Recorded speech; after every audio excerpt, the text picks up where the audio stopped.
So the PCV valve is on the driver's side of the engine, master cylinder. This is the back firewall.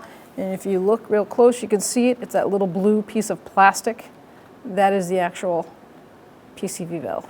So from the front of the engine, you want to bring your arm down in, locate that hose, and just disconnect it like that.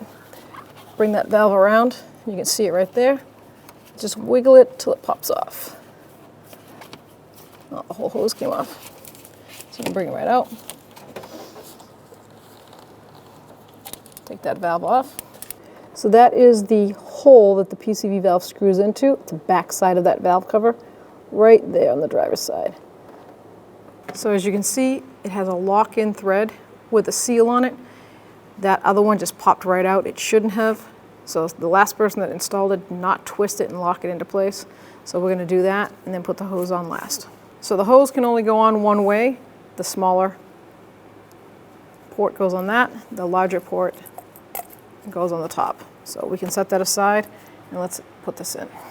Find the location, put the valve in and twist it, and you'll feel it lock right in. If you can get a pair of adjustable pliers back there, feel free to do that. But I used my hand, yep, it locked right in.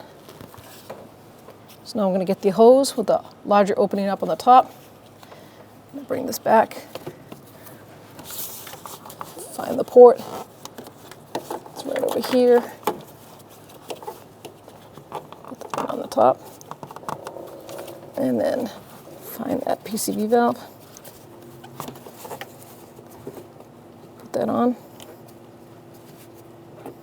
There we go. Just push it on, and then we can find this port. It's up here, it's in the front. So just bring the hose up and around.